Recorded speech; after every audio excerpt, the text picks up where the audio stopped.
Bollywood international film festival इतनी खूबसूरत फिल्में देख रहे हैं हमारे दर्शक।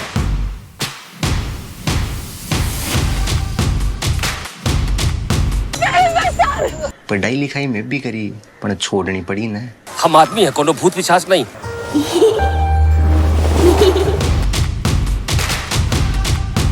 मेरे लिए जो मेरी टीम 1 साल से काम कर रही है उनसे बड़ा सेलिब्रिटी कोई नहीं है।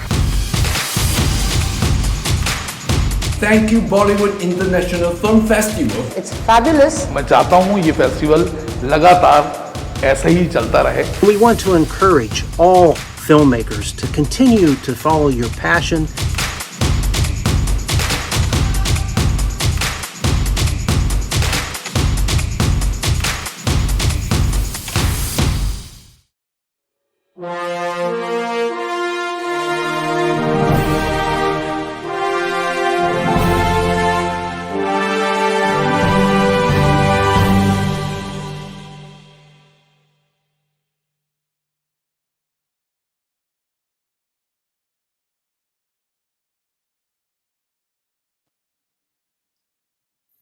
वेलकम सभी का welcome Bollywood international film festival के लेट्स टॉक पटल पर।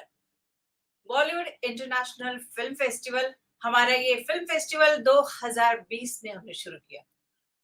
ये पटल हमने सिर्फ इसलिए बनाया है कि हम कुछ अच्छा सिनेमा प्रमोट कर सके।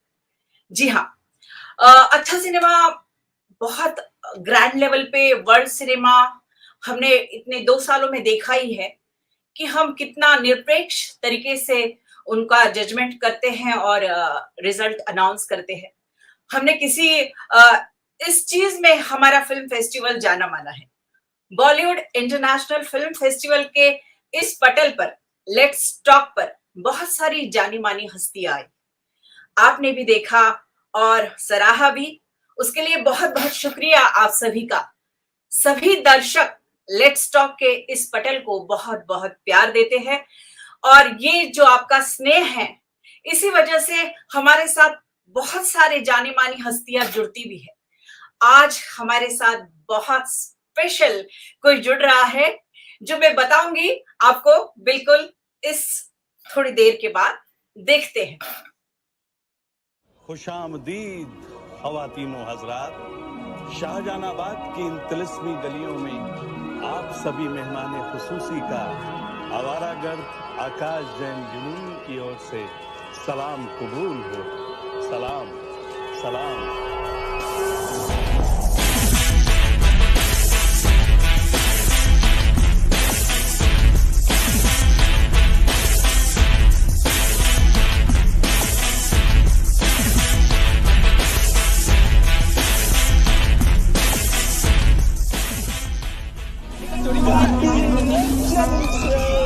भाइयों, मेरे दिमाग में एक आइडिया आ रहा है, क्यों ना आकाश जैन की तरह हम भी दिल्ली की वॉक कराएं।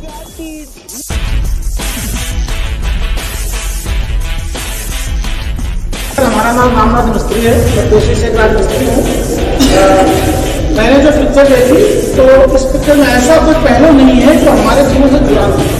Bhore Ko Jalebi is a truly unique cinematic experience. It's a picaresque journey through the history of Delhi. It's more just about the day-to-day lives and the interesting people that you can meet, and the film ends up being a kind of mixture between their stories and their dreams. It's wonderful.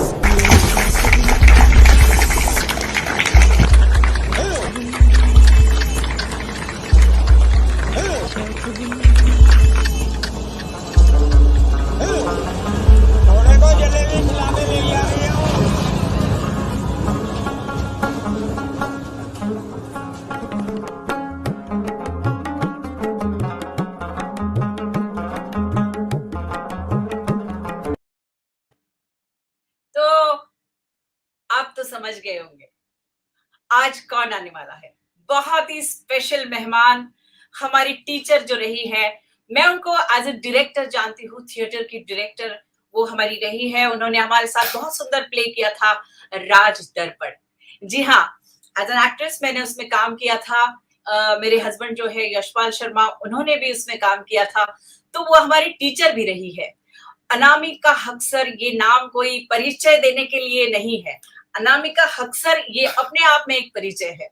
और अनामिका हक्सर जी ने जब film निर्माण का काम शुरू किया, और मैं जानती हूँ कि मुझे ये पता था कि मतलब कुछ अलग होने वाला है, और मैं घोड़े को जलेबी खिलाने जा रहा हूँ पत्रू। बहुत बेहतरीन अभिनय रवि साहू जी का। जी हाँ, बहुत सुंदर अभिनय। और अनामिका जी ने जो उसमें डायरेक्शन किया है, मैं क्या बताऊं, कुछ अलग ही है, अलग ही दर्जे की फिल्म है। तो आइए हम स्वागत करते हैं अनामिका हक्सर जी का।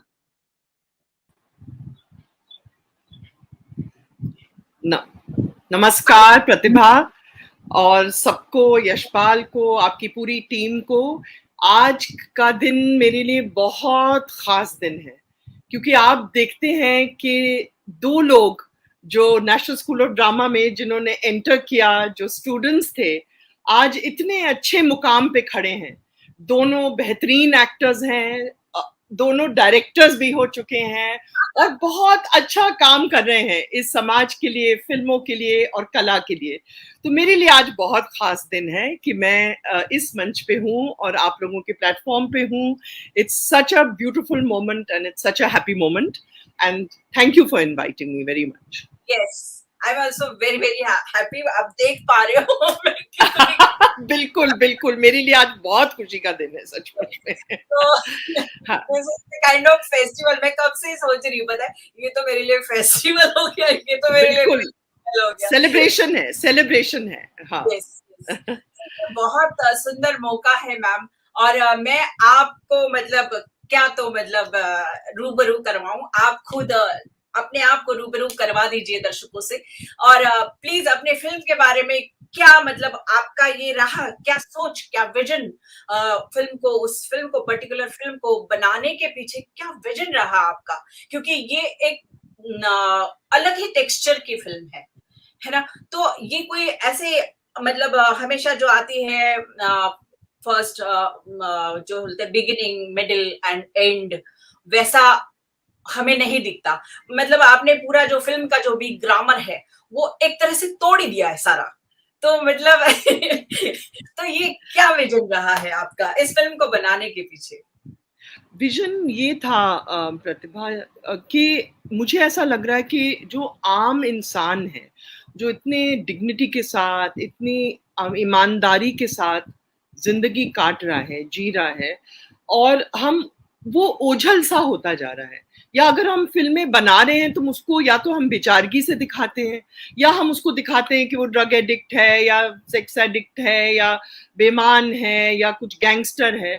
मगर मेरा जो अपना तजुर्बा रहा है आम लोगों का, वो हमेशा डिग्निटी और ऑनेस्टी का रहा है। और मुझे लगता है कि सिर्फ मैं ये दिखाऊं कि उनकी आर्थिक स्थिति क्या है, ये तो सबको मालूम है। अगर आपको किसी के अंदर, किसी के अवचेतन में घुसना है, तो वो सचमुच में अंदर उसके क्या सपने आते हैं, वो क्या बिंब है उसके अंदर, है ना, और वो किस तरीके का उसका विचार होता है। वो जब अपने गांव को छोड़ देता है, वो शहरों की गलियों में, पट्टियों में, सड़कों पे रहता है। तो अब उसके बाद फिर पुरानी दिल्ली के अंदर भी इतनी परतें हैं, मतलब बहुत तरीके की तहजीब रह चुकी हैं। एक आपका मुगल हिस्ट्री भी है, प्राचीन काल भी है, ब्रिटिश हिस्ट्री भी है। तो ये तमाम लेयर्स हैं सिटी के। उसी के अंदर एक बिल्कुल आज के आधुनिक इतिहास भी खेला जा रहे हैं, जिसमें प्रवासी हैं, कहाँ से घर छोड़ के वहाँ मजदूरी भी कर रहे हैं।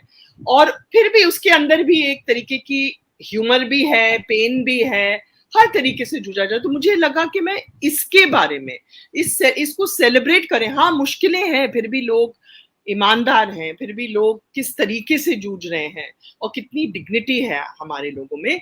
मुझे हमेशा से लगा कि ये करूं। और तो मुझे लगा कि ये थिएटर में वो वाला लेंस नहीं जा पाएगा जो फिल्म का लेंस है, वो परतों को पकड़ पाएगा, वो आप बहुत नजदीक जा सकते हैं किसी के और उनके अनुभव के। तो इसीलिए सोचा कि इस फिल्म को करें।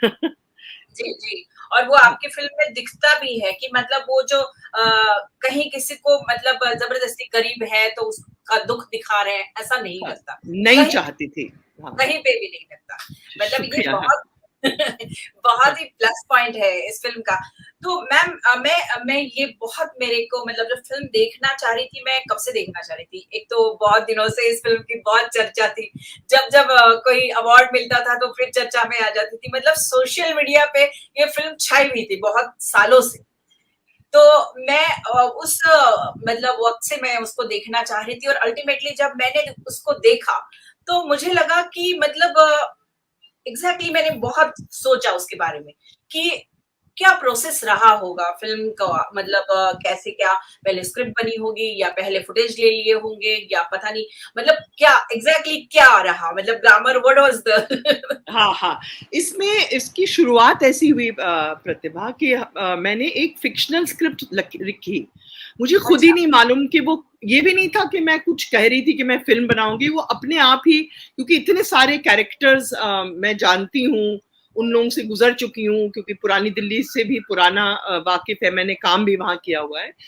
तो मुझे ये एक छत पे एक ऐसा है कि वो कचौड़ी बेचने वाला है, एक लोडर है, एक पिक पॉकेट है, वो रहते हैं, वो अपने अपने अपने काम करते हैं, और एक गाइड है जिसका है आकाश जैन है, वो अपनी दिल्ली दिखाता है।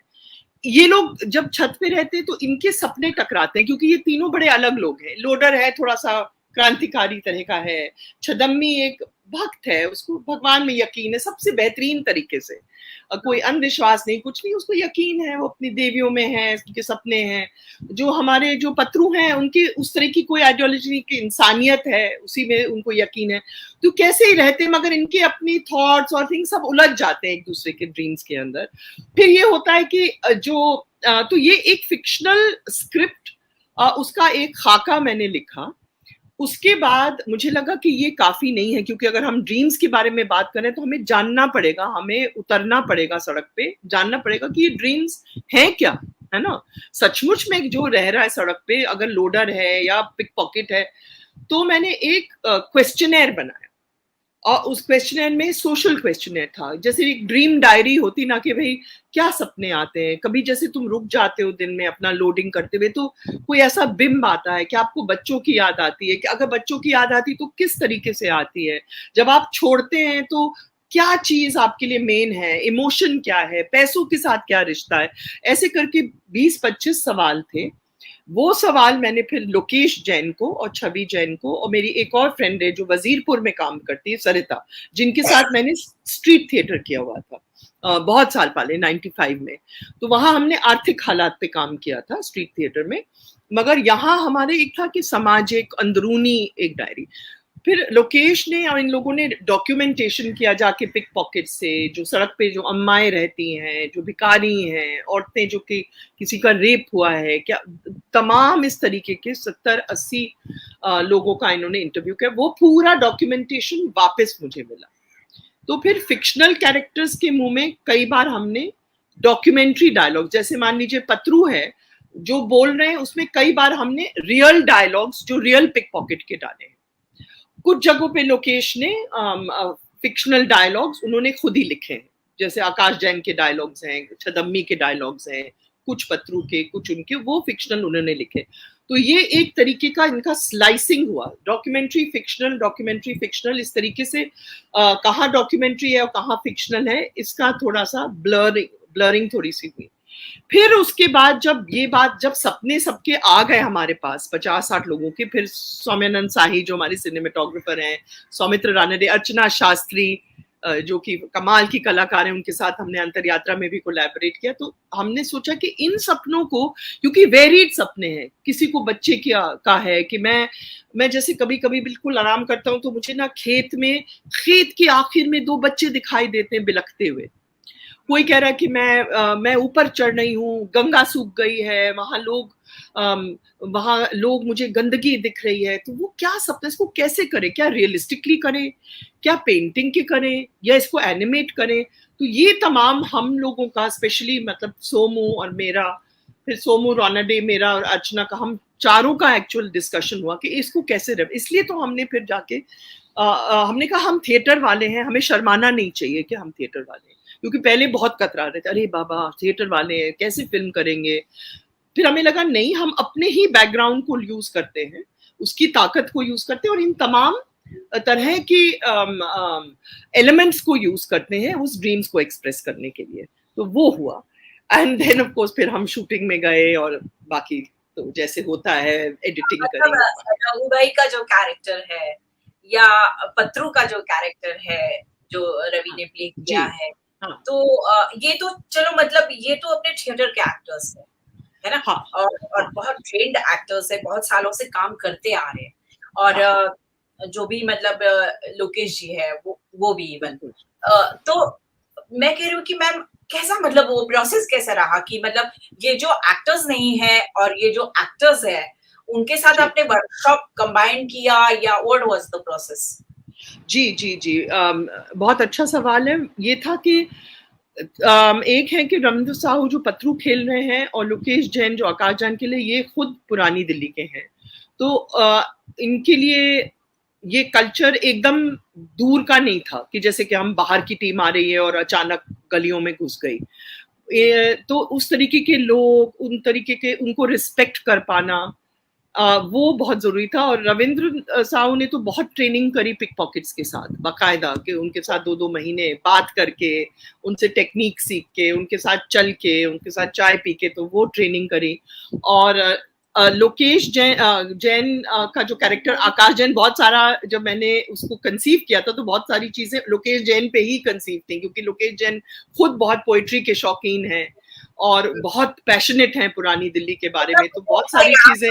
मतलब मुझे एक बात उनके मतलब जो डायलॉग्स है उसमें मुझे ऐसा एक जोड़ने को मन करा कि वो एक ताजमहल की तरह डायलॉग बोल रहे थे। वो हाँ, उनके हमको है बहुत मतलब बहुत पैशन एंड नॉलेज भी है, तो वो तो इस तरीके से फिर हमने जैसे गोपालन को लिया।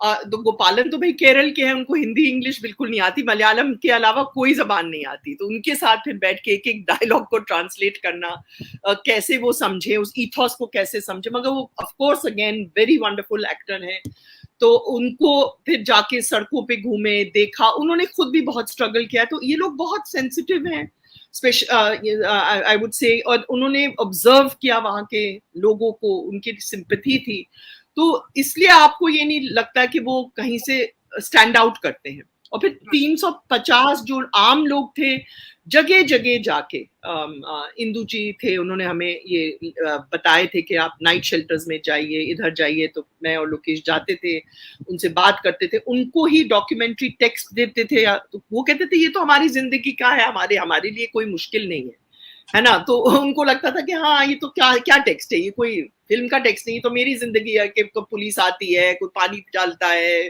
कभी कुछ होता है, तो वो कहते थे हमें कोई प्रैक्टिस नहीं चाहिए, तो हम बोल ही देंगे, इस तरीके से भी होता था।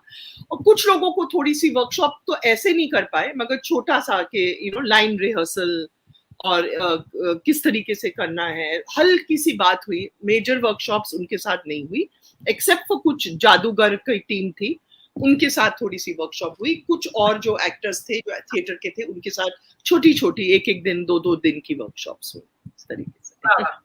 ये तो बहुत ही खूबसूरत, मतलब एक जो रघु भाई का जो कैरेक्टर निकल आता है, या जो पत्रू का कैरेक्टर निकल आता है, या इवन वो जो गाइड का कैरेक्टर है, मतलब एकदम पर्टिकुलर और पिक्युलियर टाइप के कैरेक्टर्स है ये, और मतलब और हम उनसे ऐसे आसानी से जुड़ जाते हैं कि अरे ये तो ऐसा ही है, तो ऐसा ही होना चाहिए।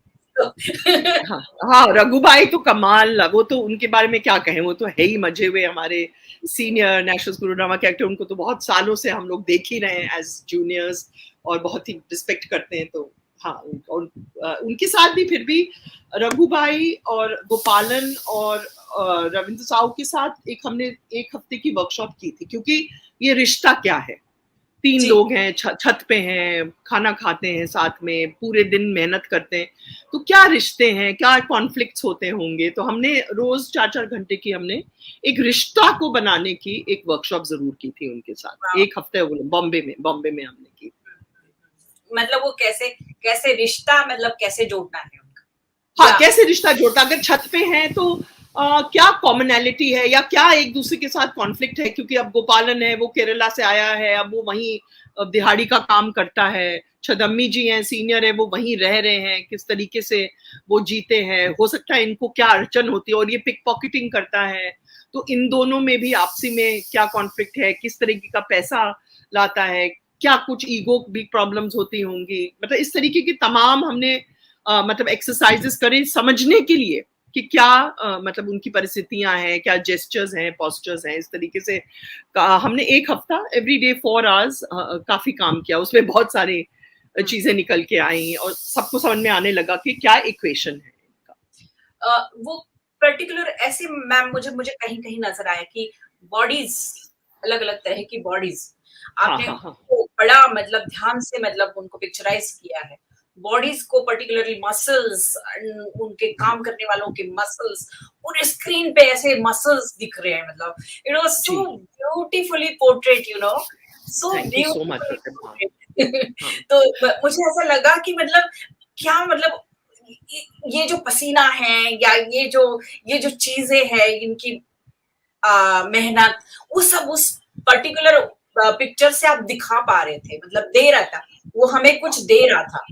थैंक यू सो मच प्रतिभा, इतनी सेंसिटिव ऑब्जर्वेशन है आपकी, क्योंकि मुझे हमेशा लगता था जब मैं उस एरिया में घूमती थी, मुझे हमेशा लगता था मैंने उस 2 साल तक वहाँ आम लोगों की एक्यूप्रेशर भी किया था उसी वक्त लगभग, तो 90s में है ना, तो मुझे हमेशा ये लगता था कि इतनी दुबली पतली बॉडी और 100 किलो का बोझ, 150 किलो का बोझ, ये कैसे हम क्यों फॉर ग्रांटेड लेते हैं, अरे वो तो गरीब है वो तो उठा ही लेगा, मतलब नहीं उठाता है, बहुत मुश्किलें होती हैं, उसके आर्थराइटिस हो जाता है, कितनी मेडिकल प्रॉब्लम्स होती।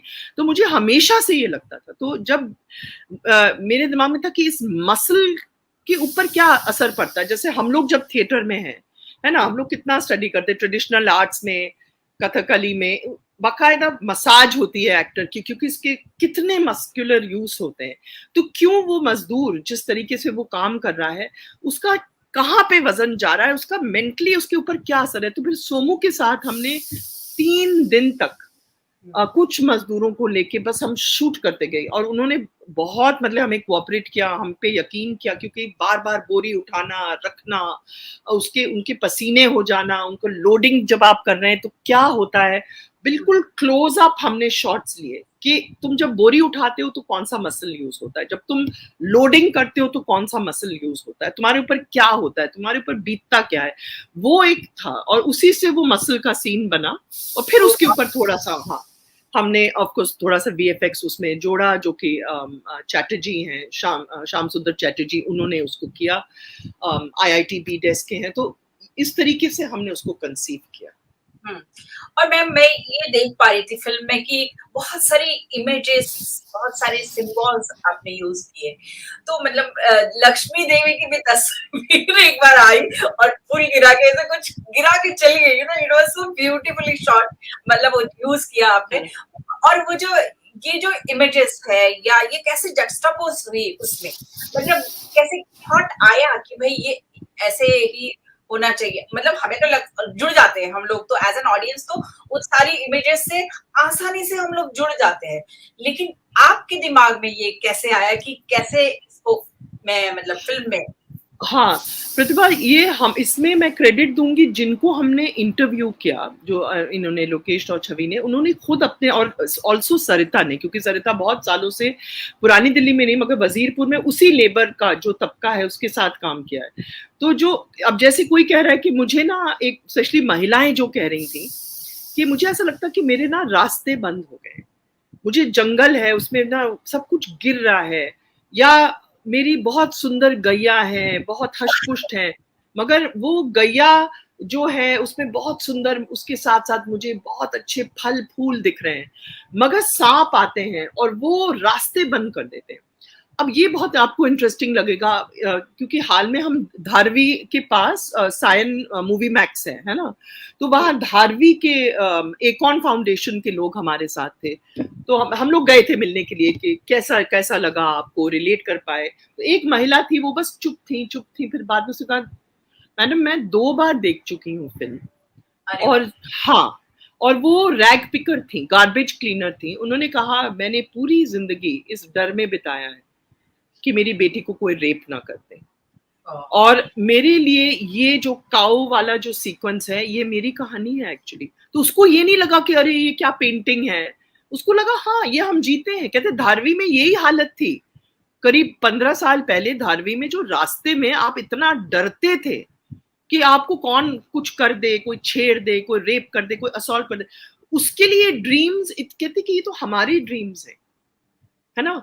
तो ये मैंने कंसीव तो ये किया कि हम लोग ने ऑफ कोर्स बैठ के कि जितनी ईमानदारी के साथ हमको इमेज मिल रही है, ड्रीम मिल रही है, तो इसमें डेफिनेटली क्रेडिट इसमें सोमू को भी जाएगा, इसमें अर्चना जी को और राणा डे और मुझे, मतलब कि हमने एक एक चीज को डिस्कस किया। तो इसमें सिंबोलिज्म हमने नहीं ढूंढी, हमको ये ऑलरेडी दी गई थी उन आम लोगों से। हमने कुछ नहीं सोचा कि अरे हम ये कर लें वो, कुछ भी नहीं। एक एक ड्रीम बिल्कुल रियल हमें मिली। अब उसके बाद डिस्कशन हुआ। अगर एक महिला कह रही कि मैं तो लग रहा है कि मैं कुएं में घुसती जा रही हूँ, तो ये क्या कुआं है, कैसा कुआं है, इसको हम क्या रियलिस्टिकली शूट करें या इसको हम सिंबॉलिकली इसको करें। तो ये तमाम डिसीजंस थे हमारी क्रिएटिव टीम की। तो ये मतलब ये था जी। और हमें बहुत इंटरेस्टिंग लग रहा है कि आम जो लोग हैं वो ड्रीम से बहुत अच्छे से जुड़ रहे हैं, आम लोग। क्योंकि आपने देखा होगा कि मजदूर भी आ रहे हैं, लोडर्स आ रहे हैं, पिक पॉकेट्स आ रहे हैं, गार्बेज वाले, सबको हमने कहा कि हम 50-60 जितनी हमारे बस का है, क्योंकि हमारे पास ऑफ कोर्स बड़े पैसे हैं नहीं, तो हम लोग फिर भी फ्री टिकट्स 50-60 आम लोगों को दे रहे थे कि आप आइए, आप देखिए। हमें बहुत कोऑपरेट किया सब एनजीओज ने। वो लोग बिल्कुल कह रहे कि नहीं ये तो सपने हैं हमारे। और औरतों ने भी, और बहुत सारे लोगों ने जिन्होंने मतलब एक जो थे कह रहे थे कि बस मुझे लगता है मैं खाई में गिर रहा हूँ, मुझे लगता है मैं खाई में गिर रहा हूँ, और सब कुछ है। तो आप देखिए कि कोविड से भी बिल्कुल रिलेटेड है ना, जब सब चीजें बंद हो रही हैं। हाँ, दैट फीलिंग के है ना।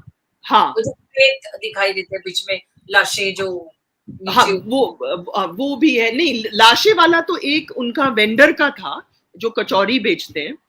तो वो उन्होंने कहा मुझे बार बार बस लगता कि पुराने घर में लाशें दिख रही हैं, और मैं जब उठता हूं तो मुझे लगता कि मेरे पोते को कुछ हो गया। ये एक घबराहट से मैं चौंक के उठता हूं जब मैं दिल्ली में होता हूं, और मेरी बिल्कुल थॉट है कि है मेरा पोता ठीक है, मेरा पोता ठीक है। ये उनका सपना था। फिर इसमें ऑफ कोर्स सौम्यानंद का भी इसमें इंटरप्रिटेशन, उसने जिस तरीके से उसको शूट किया है ना। हम लोग गए तालेगांव में हमें पुराने घर मिले, उसको फिर हमने उसको कोरियोग्राफ किया पूरा। तो ये है इसकी मतलब संक्षिप्त में ये कहानी है। बहुत मेहनत दिखती है, पूरे एक एक शॉट में पूरी मेहनत दिखती है। जैसे शुरुआत होती है फिल्म की तो ऐसे लगता है कि मैक्सिम गोर्की का लो डेथ शुरू हो गया है। अच्छा। हाँ। मतलब काफी देर तक वो गंदा पानी बहने का शॉट काफी देर तक होता है, फिर चूहे काफी देर तक, और फिर एक गंदा सा कुछ ऐसे नाला, और फिर एक आदमी की एक बॉडी जो एकदम नींद में है और अलसाया हुआ। तो वो सारा मुझे बार बार वो रिमाइंड कर रहा था, मतलब रैन बसेरा लोग रहते हैं, ऑफ कोर्स उनकी बॉडीज, और फिर वो मतलब एज एन ऑडियंस बिल्कुल smell that thing, you know. अरे वाह, अच्छा। हाँ। We can smell that thing कि अरे कितनी गंदी बदबू होगी वहां पे, यू नो। हाँ, बिल्कुल। जहाँ शूट हुआ था। सॉरी प्रतिभा, बोलिए आप। हाँ, मैंने कहा जहाँ पे ये लोग रह रहे हैं, एक्चुअल जीवन जी रहे हैं, तो वो स्मेल हम यहाँ पे स्क्रीन पे देख रहे हैं, और वो हम एज एन ऑडियंस फील कर पा रहे हैं, तो वो तो जी रहे हैं ना उसमें। बिल्कुल एब्सोल्युटली, बिल्कुल। तो और ये जब हमने शूट भी किया था, जिस इलाके में ये सब नालियां शूट करी थी, बहुत बेहाल तरीकों से लोग रह रहे हैं। मतलब टीम को नौसिया हो गया था, जो सिर्फ 2 घंटे 3 घंटे रही। तो आप वो सोचिए कि जो उस सड़ती हुई नाली के पास जिनके घर बने हैं रोज, तो क्या हालत होती होगी। तो इस तरीके से है ये हालात हैं हमारे। तो मतलब ये जो मजदूर बेसिकली जिसके कंधे पे पूरा ये फिल्म का दारोमदार आपने दिखा दिया है कि फिल्म का पूरा दारोमदार इस मजदूर के कंधे पे है, और ना चाहते हुए भी इस देश का और इस दिल्ली का भी है। बिल्कुल बिल्कुल। हाँ। तो मतलब ये रियलिटी है, और ये चाहे हम एक्सेप्ट करते हैं नहीं करते हैं वो दूसरी बात है, लेकिन सब सुंदर सपनों के बीच में, कहीं इमेजेस के बीच में, वो जो पसीना, वो जो नाली, वो गंदी बदबू, वो सब सच्चाई है जी, है ना? बिल्कुल बिल्कुल बिल्कुल तो प्रतिभा। इसमें मैं देख पा रही थी मैम, आपने म्यूजिक का बड़ा सुंदर यूज किया है। जी बिल्कुल बिल्कुल बिल्कुल। इसमें मैं अगेन श्रेय दूंगी गौतम नायर को, जो FTII के हैं इसमें, और बहुत ही माहिर हमारे ऑडियोग्राफर हैं, और उन्होंने सब कुछ बिल्कुल नेचुरल साउंड में रिकॉर्ड किया, एक चीज डब नहीं करी। और सिंक साउंड पुरानी दिल्ली में जहाँ इतने हाई लेवल्स ऑफ मतलब शोर है, डेसिबल्स हैं, उसमें उन्होंने उसको किया, और उन्होंने ट्रैफिक को ही एक मेटाफर बनाया। ऑफ कोर्स उसके बाद मैं इस चीज में ये भी करती हूँ कि कारंजी की चीजें सिखाई। मॉस्को में भी हमें साउंड डिजाइन पे 2 साल हमने बहुत सारा काम किया है, तो साउंड डिजाइन भी एक चीज है। बट इसमें जिस तरीके से गौतम ने उसको पकड़ा, और जिसमें हर चीज में हमने लेयरिंग भी करी है, कि एक सीन है तो उसमें आपको ये नहीं है कि वही चल रहा है जो सीन में दिख रहा है, मगर टेंजेंशियली तरह तरह के साउंड्स हैं। मान लीजिए वहां डेड बॉडीज का है तो उसमें ढोलकिया भी बज रही है, which is completely at a different rhythm and in contrast sound मतलब चल रहा है। वहां कहीं दूर से कोई पुकार रहा है, सो कहीं कोई नर्सरी राइम बोली जा रही है, तो कहीं वो एकदम चुप्पी में 3 लोग और छोटा सा बच्चा खाना खा रहा है, एकदम साइलेंस है, वो खा रहे हैं। और उसमें गौतम ने कमाल का मेटाफोरिकल, जस्ट ट्रैफिक का साउंड चल रहा है, दूर से ट्रैफिक चल रही है, उसके लेयर्स हैं वो, और जस्ट दैट फीलिंग कि लॉन्ग में what that eating that food means. आप लेबर करके जब आप बैठते हैं और वो जो खा पाते हैं, और वो जो ब्लाइंडिंग जो एक साउंड है जो कान में आती है, so this is a kind of a metaphorical use of the traffic. और उसके अलावा टायरेक्स वेंचुरा, विक्रम शर्मा है, रॉक म्यूजिशियन है, उन्होंने इंडस्ट्रियल साउंड्स दिए बहुत, तो उनका हमने यूज किया। और सरदोजी साहब हैं जिन्होंने रबाब किया, उन्होंने खास तौर से हमारे लिए बजाया। डफ है फखरुद्दीन साहब। तो इस तरीके से क्लासिकल भी यूज है, रॉक का भी यूज है, इलेक्ट्रो का भी यूज है, और प्लस ऑफ कोर्स हमारी फोक और मेमोरी फोक सॉन्ग्स उनका भी यूज है। एंड प्लस जो गौतम ने खुद नेचुरल साउंड्स, पुकारें, कॉल्स, ट्रैफिक, सब कुछ, इसको भी एक हमने एक पैरेलल ट्रैक की तरह से यूज किया। फिर वो एक पीयूष जी का कोई गाना, अरे पीयूष जी तो कमाल, आपने देखा उन्होंने रैप लिखा, और बहुत बेहतरीन, पीयूष मिश्रा तो कर कमाल लिखते ही हैं, उनका रैप दिया। फिर हमने सोचा कि हम उसको उस तरीके के रैप से ना करके बिल्कुल बदल के रैप करें, है ना, उसको थोड़ा सा तोड़ मरोड़ करके हम लोगों ने यूज किया, परिस्थितियां दिखाते हुए। तो वो भी बिल्कुल यूज किया है। बहुत मतलब खूबसूरती से हर चीज, बहुत बारीकी से उस पे हर चीज पे काम किया गया, हर चीज के पीछे एक सोच है। हर पिक्चर जब आती है तो उसके पीछे कुछ ना कुछ सोच लेके वो पिक्चर आती है, ऐसे नहीं कि पिक्चर आई और गई, ऐसे नहीं होता है। तो हर चीज पे एक सोच दिखती है, मतलब कितना मतलब आपने बारीकी से काम किया, वो मतलब दिखाई देता है। Thank you so much. कितना बारीकी से काम किया, मतलब एक म्यूजिक एकदम अनयूजुअल तरह का म्यूजिक बजा है, मतलब बैकग्राउंड में भी, या रघु भाई ने जो गाया है वो भी मतलब बेहतरीन। बिल्कुल। ये हाँ, रघु भाई का गाना तो मैंने सुना था जब NSD में आई थी, और लैला मजनू, और तब से वो गूंज रहा है। तो मैंने कहा रघु भाई आप बिना किसी चीज के बस आप इसको गा दीजिए, एंड क्या उन्होंने गा दिया, कमाल का। आई मीन वो तो एक तरह से पूरे फिल्म को समेटता भी है कि तमाशा खुद ना बन जाना। हाँ बिल्कुल, मतलब वो थीम सॉन्ग ही बन जाता है एक तरह से। जी जी जी बिल्कुल बिल्कुल। तो मैम ये सब के बीच में मुझे वो जो एक सीन है आपकी फिल्म का जो मुझे बहुत टच करके गया है, कि जो रास्ते पे लाश, मतलब 1-2 लाशें पड़ी है और लोग आ रहे हैं जा रहे हैं वहां से, और फिर कुछ स्टूडेंट्स है, और फिर अचानक वो एक लड़की बोलती है कि वाइल्ड लाइफ में ही हम लोग रिसर्च करते हैं, चलो मतलब बेहतर है कि ये नहीं करते, ये इस पे रिसर्च नहीं करते, बेहतर है हम वाइल्ड लाइफ, मतलब वो जो पांडा लाइफ या व्हाटएवर, तो उसके ऊपर हम रिसर्च करते हैं, दैट इज बेटर। मतलब ये सीन मुझे ना इतना मतलब बार बार वो मैं चाहूं तो भी नहीं भूल सकती, इतना बार बार वो टच करता है वो एक सीन। तो मतलब इसमें वो किस तरह का, मतलब आपने क्या सोच क्या है उसके पीछे, क्योंकि वो कहीं ना कहीं आपको कोविड की भी याद दिला देता है ना? जी जी, जैसे बिल्कुल बिल्कुल। रास्ते में तो ये जो लावारिस लाशों का उठाना, ये हमें लोकेश ने हमें बताया था, ये उनकी रिसर्च थी, उन सालों से वहां काम कर रहे थे। उन्होंने कहा कि ये एक तरीका होता था, अब शायद बंद है, मगर ये था कि ऐसे जैसे ठंड में कोई वहीं बैठे बैठे धूप में कोई गुजर जाता तो उनकी मतलब लाशों को उठा के लेके जाते। तो और दूसरा मुझे ये लगता है कि क्या हो रहा है कि इन सब चीजों को थोड़ा सा ध्यान बांटने के लिए हम लोग एनवायरमेंटल पॉलिसी के ऊपर बहुत बात कर रहे हैं, है ना, कि अरे एनवायरनमेंट को बचाओ। भाई एनवायरनमेंट को तो बचाओ, मगर तुम आर्थिक स्थितियों को देखो किस हालत में है तुम। तो ये एनवायरनमेंट और ये वो थोड़ा फैंसी सा हो गया है।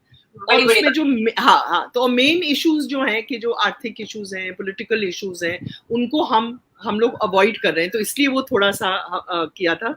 और बीच में ऑफ कोर्स मैंने इसलिए कि एक लाश बच गई और वो जिंदा है, और वो एक तरीके से मैंने एक वो थोड़ा सा ह्यूमरस टेंजेंशियल के लिए वो डाला था कि मैं तो जिंदा हूँ, मुझे भी तुम लाश बना के मत उठाओ, मैं जिंदा हूँ, मैं जिंदा हूँ।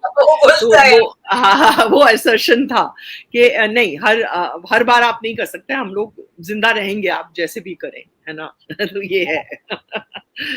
तो ये था, life is going on. Yes, absolutely absolutely. तो ये बहुत सारी जो चीजें हैं जो हमने अभी जितनी भी बातें की है मैम, वो एक बेहतरीन सिनेमा में हमें एक ही जगह पे देखने को मिलती है। ये एक बहुत बड़ी अपॉर्चुनिटी है दर्शकों के लिए। तो ये फिल्म अभी अपने मतलब आपने इस फिल्म को लिखा भी है, आपने इस फिल्म को प्रोड्यूस भी किया है, आप इस फिल्म की डायरेक्टर भी है, तो मतलब ऑफ कोर्स आर्थिक परेशानियां तो आपको आई होगी बहुत सारी फिल्म को बनाते हुए, I am sure about it. तो मतलब आपने किस तरह से इसको मतलब यहाँ तक पहुंचा दिया मैम? ये बहुत बड़ी मतलब ये है धुरा है। हाँ, बिल्कुल बिल्कुल। लिखने में तो हमें लोकेश ने बहुत सारी रिसर्च करी और डायलॉग्स में भी बहुत सारी मदद करी है। और आर्थिक तो बहुत प्रॉब्लम्स थी क्योंकि सबने मना कर दिया। स्क्रिप्ट को ही देख के सब परेशान हो जाते थे कि ये स्क्रिप्ट कहाँ जा रही है, कहाँ है, कैसे। तो क्योंकि इसकी स्ट्रक्चरिंग तो ऑब्वियसली मैंने की थी कि कहाँ से वो एक सड़क के जैसे ही स्क्रिप्ट है कि स्क्रिप्ट में कब क्या होता है, कब रुक जाती है जिंदगी, कब बदल जाती है, पूर्व निर्धारित नहीं है। तो ऑफ कोर्स ऐसी स्क्रिप्ट की आदत है नहीं, वो बिगनिंग मिडिल एंड वाली स्क्रिप्ट सबको चाहिए। तो हमें पैसे नहीं मिले, तो फाइनली यही हुआ कि मेरा पेरेंटल घर डेवलपर को दिया था, तो डेवलपर ने जो पैसे दिए उसको लगाए और दोस्तों से लिए, लोन्स लिए, कर करके कैसे भी करके ये अभी भी रिलीज भी लोन पे ही है। और मैं मगर शुक्रगुजार हूँ कि प्लाटून ने हमें एटलीस्ट कम से कम हमें रिलीज किया, हमें पहुंचने का एक बैकिंग करी, इसके लिए मैं बहुत शुक्रगुजार हूँ उनका। But of course the finance is all completely मुझे ही लोन पे आई हैव टू पे बैक। तो धीरे धीरे पे बैक करेंगे काम कर करके। बहुत बहुत ग्रेट फिल्म आपने एक तो बनाई है। और ये अभी सबसे बड़ी बात इसकी अचीवमेंट ये है कि जहां पे हम इतनी बड़ी बड़ी फिल्में औंधे मुंह गिरते हुए देख रहे हैं, तो एक छोटी सी फिल्म मतलब जो आपने चौथे मतलब हफ्ते में चली गई है, जिसके लिए आप मतलब अभिनंदन की पात्र है। मैं क्या अभिनंदन करूं आपका मैम, मैं तो नतमस्तक हूँ। थैंक यू प्रतिभा। ये रियली मैं हमारे लिए भी बिल्कुल मतलब हम नहीं एक्सपेक्ट कर रहे थे। ऑफ कोर्स हम एक्सपेक्ट कर रहे थे कि हाँ फिल्म कुछ लोग देखेंगे, मगर ये इसके लिए मैं अपने दर्शक को, सब आप लोग जिसने प्यार दिया है, जिसने बस सपोर्ट कर दिया सोशल मीडिया पे, जिसने उसको बोला कि जाके देखो, ये सिर्फ उसकी वजह से हमारी फिल्म लोगों तक पहुंची है और सराही गई है। और लिटरली वो पृथ्वीराज चौहान और दुनिया भर की जो बहुत बड़ी बड़े पैसे वाली फिल्म रियली नहीं चली, और हम किसी वजह से, आप लोगों के प्यार की वजह से, उसकी शायद थीम की वजह से, उसके सामाजिक कंटेंट की वजह से हम लोग अभी भी चलते जा रहे हैं। ये तो वाकई मतलब कुछ ब्लेसिंग है, आप सबकी ब्लेसिंग है, दर्शक की ब्लेसिंग है, कुछ क्या कहें। और हाँ, डेफिनेटली मेहनत तो बहुत करी है, बहुत करी है। तो हाँ। क्या शब्द नहीं है मैं मेरे पास सच में कहूँ तो, मतलब ये बहुत सराहनीय बात है कि एक आपने सारी, मतलब एक तो फिल्म बनाने में आपने जो ग्रामर तोड़ी है, फिल्म की ग्रामर ही तोड़ दिया आपने। दूसरी आपने ये मतलब जो बात बोलते हैं ना कि अरे पैसा होना चाहिए तब फिल्म बनती है, ऐसा थोड़ी बनती है, ये वो, ये सब आपने बिल्कुल धता बता दिया इन सारी चीजों को। और मतलब चौथे हफ्ते में फिल्म चल पड़ी है, मतलब that is very very great. Very lucky, we are very lucky, we are very blessed. मैं बस इसके लिए तो मैं I can just say it's the universe somewhere, it's people's love। और ये था कि हम really चाह रहे थे कि ये people's फिल्म है, ये people तक पहुंचनी चाहिए, और वो पहुंच गई। बस मेन ये चीज है। हमारे साथ बहुत सारे दर्शक यहाँ पे जुड़े हुए हैं, गुलशन ग्रोवर जी, मनीष जोशी जी, फिर है अशोक मेहता जी, तबस्सुम जहान जी, योगेश भारद्वाज जी, बहुत सारे दर्शक हमारे साथ जुड़े हुए। मीनाक्षी जी हैं, हमारे बिफ्ट की सदस्य है, तो बहुत विशाल शर्मा है, और भी बहुत सारे लोग हैं। तो इन सारे लोगों ने मैम आपको बहुत बहुत प्यार दिया है और कह रहे हैं कि हम आप पर गर्व करते हैं मैम। शुक्रिया बहुत बहुत, ये सब आप लोगों की मतलब आशीर्वाद है, ब्लेसिंग्स हैं, गुडविल है कि हम लोग कुछ कर पाए हैं। शुक्रिया बहुत बहुत। हाँ जी जी जी। और इतना मतलब ये जो टाइटल मैम मुझे हाँ बिल्कुल बिल्कुल।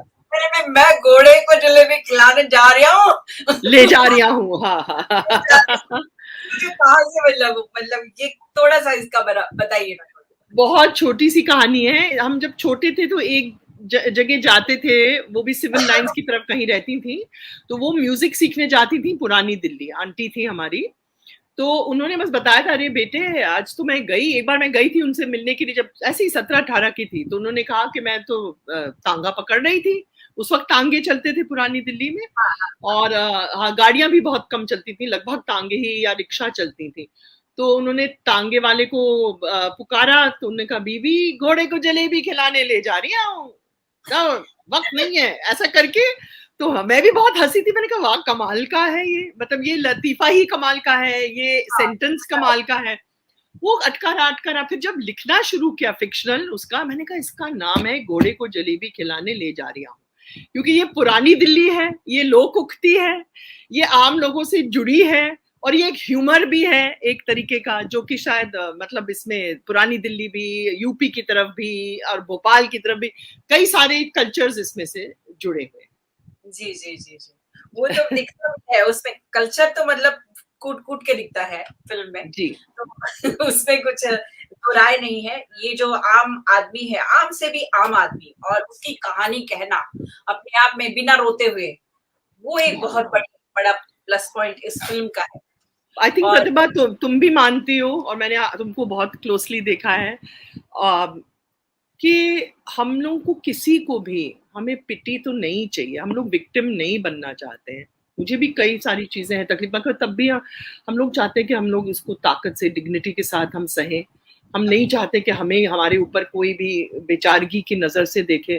तो ये तो हम लोगों के लिए भी एप्लीकेबल है, मेरे लिए भी एप्लीकेबल है कि अगर मुझे तकलीफ है तो मुझे कोई पिटी नहीं चाहिए, है ना, मुझे बस आपका रिस्पेक्ट चाहिए। तो ये चीज बहुत जरूरी है लाइफ में, चाहे हम कुछ भी काम करें। और शायद उस फिलॉसफी ने मुझे मदद करी है कि इस स्क्रिप्ट में हम कभी भी किसी को हम ना, ऐसा नहीं, ये ऊपर से नीचे जो देखना होता है वो कभी मतलब लेंथ जितना सीधा, जितने रिस्पेक्ट के साथ रहे वो रहना चाहिए। जी, वो जो औरतें हैं मैम, वो जो कचरा बीनने वाली औरतें हैं, वो तो मतलब ऐसा लगता है कि दे आर एक्टर्स। हाँ बिल्कुल बिल्कुल बिल्कुल बिल्कुल, क्योंकि इन्होंने, हाँ ऐसा कहीं नहीं लगता है कि मतलब वो जिस तरह से वो मुंडी नीचे करके वो कचरा और ये से कर रही है और वो बात कर रही है साथ में, तो ये तो एक एक्टर ही कर पाता है इतना सहज। बिल्कुल बिल्कुल, और वो बिल्कुल वहीं बस्ती में रहने वाली महिलाएं हैं। ये सुबोध बिंद जी हैं जिन्होंने हमें बहुत मदद करी, उनके जान पहचान है, तो वो लोग आए। तो वो जो टेक्स्ट बोल रही है वो डॉक्यूमेंटेड टेक्स्ट है, जो लोकेश की रिसर्च से निकली। मगर वो टेक्स्ट फिर हमने इनको पीली कोठी वालों को दी। हाँ, तो मगर उन्होंने बहुत बेहतरीन ढंग से उसको जस्टिफाई किया, बहुत ट्रूथ के साथ। उसके साथ फिर वो इमेजेस आते हैं, आपके सिंबल्स आते हैं जो कचरा पीटने वाली औरतों के कॉन्वर्सेशन के साथ। तो वो एक बहुत ही खूबसूरत, मतलब एक बहुत ही अनयूजुअल तरीके से आपने वो उसको दिखाया है। तो व्हाट वाज दैट, मतलब उसके बैक ऑफ द माइंड क्या थॉट रहा? मतलब उसने कहा, वो कह रही है कि भाई मेरे जो पिताजी थे वो जहाज में काम करते थे, फिर वहीं जहाज में कहीं वहीं समुंदर पे कहीं गुजर गए, तो फिर मैंने उसमें छोटी सी बोट प्लांट कर दी थी गार्बेज में, एक मेमोरी की तरह, कि जब वो कर रही है तो गार्बेज में उसको ये छोटी सी बोट, जो हम लोगों की कई बार बचपने में इस तरह की बोटें बहुत चलती थी, बच्चे खेलते थे, तो वो प्लांट किया था मिज़ॉन सेन की तरह। उसके बाद वो कहती कि मैं उसने अपने डॉक्यूमेंटेशन में बताया था छवि को और इनको कि भाई एक पूरी है, मैं दिन भर उसको सेक सेक के एक ही पूरी एक हफ्ता खाती हूँ। तो उसी को फिर हमने लिया, मतलब इसमें ये था कि बस वो घुमाती जा रही है ना, और कई सारी उम्मीदें जो हैं, आप चाहती कि मैं ईद में मैं ये करूंगी, मैं एक नीला सीट सिलाऊंगी, उसमें कुछ क्रोशिया होगा, मगर वो सब सपने, छोटे से सपने जो हो जाते हैं ना, वो एक्चुअली रहते हैं। फिर वो कह रही है कि वो कहती कि मुझे लग रहा है कि मैं फिर से वही मैं नीचे गिर रही हूँ। मैं ये नीचे गिरने के ड्रीम्स 5-6 लोगों के बीच में आए, मर्दों में भी औरतों में भी, है ना। और फिर आपने देखा कि वो एक गली है, सूनी गली है, उसमें बस शैडो दिखता है। अब वो शैडो कुछ भी हो सकता है, वो डर का एक शैडो है, वो एक रेप का शैडो है, वो एक अनजानी परिस्थिति जो हो सकती स्पेशली औरतों के साथ, वो शैडो है ना। तो इसलिए वो दिखा। दूसरा आपने देखा कि उसमें मृत शरीरों, कहती कि मुझे गंदगी दिखती है। मतलब ये कैसी गंदगी उनको दिखती होगी। फिर काफी इंदु जी से भी बात करी कि ये क्या गंदगी हो सकती है। तो उन्होंने कहा देखो अनामिका, जो लोग आते हैं गांव में, बहुत सारे लोग ठंड में वहीं फ्लाईओवर में रहते हैं, है ना, उनकी जिंदगी वहीं कटती है। कई बार वहाँ चूहे आते हैं, काट जाते हैं, कहीं वो नहीं पाते कुछ, एंड वहीं गुजर जाते। तो उन्होंने मुझे डॉक्यूमेंट्री 2 फोटो भेजी थी जो हमने यूज की है, और वो डॉक्यूमेंटेड है, इसमें हमारा कुछ नहीं है। बस मैंने उसको भी बस वो कि जस्ट विद द रैट्स, वो चूहे, वो फोटोग्राफ्स, वो डेथ, तो ये सब एक्चुअली रियलिटी है। इसमें ऐसा कि नहीं कि मैंने कुछ वो सोचा है, बस हाँ कि उसको किस तरीके से रखा जाए बिना, आई डोंट ऑल्सो वांट कि सेंसेशनल और विभत्स और ऊ एंड आन, वो सब भी नहीं चाहिए, मगर ये फैक्ट है ना, ये एक फैक्ट है। सो थैंक यू मैम, आप आए और आपने हमें इतना वक्त दिया। और सब, मैं सच कहूँ तो आपका बहुत शेड्यूल टाइट चल रहा है अभी, क्योंकि फिल्म नए नए मुकाम छू रही है, तो ऑफ कोर्स बहुत सारा काम होता है, मैं समझ सकती हूँ। लेकिन उसी के बीच में भी आपने हमें इतना सारा समय दिया और बहुत सारी बातचीत हमारे साथ शेयर की। सच कहे तो यही के sharing is the caring, you know. I am so proud of all of you, I am so proud of you. मेरे लिए बहुत प्रिविलेज है आपके प्लेटफॉर्म पे बात करना, और ये है कि आप इसको कंडक्ट कर रही हैं, ये बहुत बड़ा ऑनर एंड प्रिविलेज है। आई एम वेरी हैप्पी, और बहुत सारा blessings, and thank you so much for asking such beautiful and very very important questions. बहुत अच्छा। Thank you Pratibha, thank you so much. Thank you ma'am. I wish you all the best for your future programs. Thank you ma'am. Thank you so much. Thank you. Bye. तो अभी हम मिले अनामिका हक्सर जी को, और आपने बातचीत तो सुनी ही है। सच में गदगद हो जाता है दिल ऐसे लोगों से मिलके, और मैं बहुत खुश नसीब हूं कि ये मेरी टीचर रही है। तो दोस्तों, बॉलीवुड इंटरनेशनल फिल्म फेस्टिवल अपने तीसरे पायदान पे है, और इसलिए हमारे साथ हमारे कुछ स्पॉन्सर्स जुड़े हैं जिनके नाम मैंने शुरुआत में नहीं लिए थे, अब ले लेती हूँ। Yash Vidya Films, Pahal Foundation, Fine Grain Films, AVP Connections, Anhad Studio and Film Freeway. तो अगर आप भी इस प्लेटफॉर्म पे इस तरह से जुड़ना चाहते हैं, यहाँ आना चाहते हैं स्क्रीन पर, तो जुड़ सकते हैं। इसके लिए नीचे हमारे कांटेक्ट नंबर्स दिए हुए हैं, प्लीज कांटेक्ट करें। और बॉलीवुड इंटरनेशनल फिल्म फेस्टिवल में अपनी छोटी से छोटी और बड़ी से बड़ी फिल्म भेज सकते हैं। अभी 35% का डिस्काउंट चल रहा है 9 जुलाई तक। दोस्तों, ये मौका हाथ से जाने नहीं दीजिए। Thank you so much. Good night. Shabba khair.